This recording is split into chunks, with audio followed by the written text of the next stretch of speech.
প্রথম কথা হলো এই যে এফডিএমএল যারা নাকি বিতাড়িত হয়েছে তাদের নিজ ভূমির থেকে তারা সব কিছু ছেড়ে আসছে। কাজেই তাদের তো ভবিষ্যৎ কী হবে তারা কিছুই অনিশ্চিত।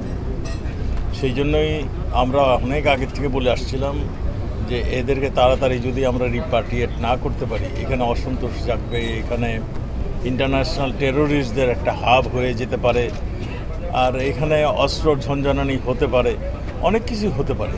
সেই হতে পারার মধ্যে কিছু কিছু আলামত আমরা দেখছি। এখানে কয়েকজন কয়েক লোক মায়ানমারে যারা যুদ্ধ করছে কিংবা অন্য ধরনের কর্মকাণ্ড পরিচালনা করছে তারাও এখানে তাদের আনাগোনা দেখি। আর সবচেয়ে বড় ভয়ের ব্যাপারটা হলো আমাদের, যেটা আমরা সবসময় ভয় করে আসছি, আমাদের দেশ কোনো ড্রাগ তৈরি করে না, কিন্তু সেখান থেকে ড্রাগ আসতো এবং এই ক্যাম্পের কিছু সংখ্যক লোক এর সঙ্গে জড়িত হয়ে গিয়েছে। আমরা তাদেরকে চিহ্নিত করার চেষ্টা করছি।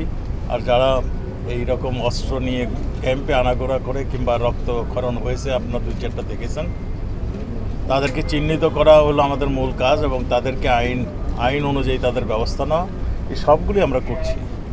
আমরা আজকে এই এপিবিএন ক্যাম্পে এসে আমরা তাদের খোঁজখবর নিয়েছি, তারা কি অসুবিধা ফেস করছে, তাদের অসুবিধাগুলো শুনে, এবং আমরা এইটাই বলেছি যে বাংলাদেশ একটা ইতিহাস সৃষ্টি করেছে জঙ্গি দমন, সন্ত্রাস দমন, এবং কোভিডের সময় আমাদের পুলিশ বাহিনী যখন সবাই যার অবস্থানে চলে গিয়েছিল, আমাদের পুলিশ বাহিনী কোভিড সময় আত্মমানবতার সেবার কথা বলুন, জঙ্গি দমনে বলুন, সন্ত্রাস দমনে বলুন, তারা যেই ভূমিকা রাখছে, আজকে এপিবিএন এই জায়গাটাও সেই ভূমিকাটাই রাখছে। তাদের দিন নাই রাত নাই, সবসময় তারা অ্যাটেনশন থাকে যে কখন কি ঘটছে। তা আমরা তাদেরকে বলছি, তোমরা উদাহরণ সৃষ্টি করেছো, বাংলাদেশ যে এগিয়ে যাচ্ছে তার একটি কাজও তোমাদের দ্বারাই হচ্ছে, কারণ তোমরাই শান্তিপূর্ণ অবস্থায় রাখছো বলেই আমাদের দেশ এগিয়ে যাচ্ছে।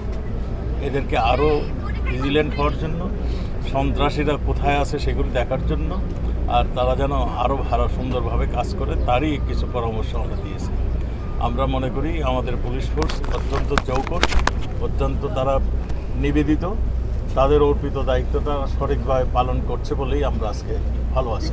সমস্ত ইন্টারন্যাশনাল সমস্ত দেশই বলছে তাদেরকে ফেরত যাওয়ার জন্য।